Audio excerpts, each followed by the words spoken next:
অমিয় ঘোষ আমার হাতে থেকে ছিনিয়ে নিয়ে পাখির মতন গুলি করে তাকে চিপে মাইরে লটকিয়ে দিছে আমার চোখের সামনে। সেদিন আমার মেয়েকে ফেলানিকে আমি ফেলানি মা তুলে দিল যে মেয়ে বিয়ে দিয়ে আসো। আমি শুধু বিয়ে দেওয়ার জন্য নিয়ে আসতেছিলাম ফেলানিকে। অমিয় ঘোষ আমার হাতে থেকে ছিনিয়ে নিয়ে পাখির মতন গুলি করে তাকে চিপে মাইরে লটকিয়ে দিছে আমার চোখের সামনে। আমি তখন বাবা হয়ে কিরম আত্মাটা আমি কিরম হয়ে গেছে আমি জানি, উপর আল্লাহ মালিকে জানে। আমি আজকে 15টা বছরই ফেলানির বিচারের জন্য কাঁদতেছি। শেখ হাসিনা যখন ছিল, সরকার ছিল, অন্যদের কাছে কতবার কান্দাক বলছি আমার ফেলানির বিচারটা আপনারা করেন, ভারতের সাথে কথা বিচার করেন। 2বার বিএসএফ আদালত আমাকে ডেকে নিয়ে গেলো আমার মেয়ের বিচার করে দেবে।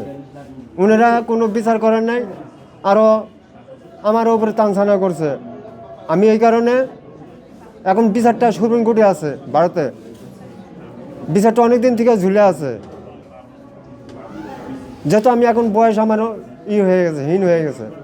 আমি যে সরকার আসুক আমি বিচারটা দেখতে চাই, পয়সা থাকতে আমি দেখতে চাই। আচ্ছা, একটা বলতে হচ্ছে যখন আপনি সাথে করে নিয়ে আসছিলেন তখন কি ঘটনা ঘটেছিল?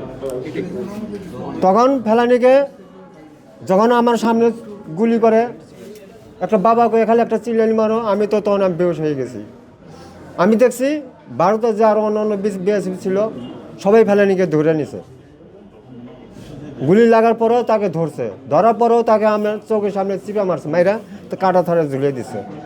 এটি তো অন্যায় করছে ভারত, এটা বিএসএফ অন্যায় করছে। এই ভারতওয়ালারা যদি বারে বারে আমাদের বাংলাদেশের নিরীহ মানুষ এরকম করে, এটা তো বিচার অবশ্যই আছে। আমি চাই এটা ট্রাইব্যুনালে জানি কোনো ফেলানির বিচারটাও হয়, যা ফেলানির বিচারটা যদি হয় আর কোনো জানি সীমান্ত মধ্যে মানুষ যাতে মারার সাহস পাবে না। আজকে এই দিনে যখন আমি ফেলানির সাথে জানি আসে তখন ফেলানির এই যে ছোটোকালের আমি আদর যত্ন করছি, আমি বাবা তো আমি কোলে কাকে নিয়েছি, আমি সেগুলো খেয়াল হইলে আমার তো কেমন লাগে।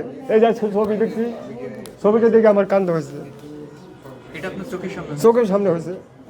তাহলে বাবাকে কেমন করে আমি থাকতে পারি? আমি চাই যে সরকার আসুক আমার ফেলানি বিচারটা করতে লাগবে আগে, আমরা এটাই চাই।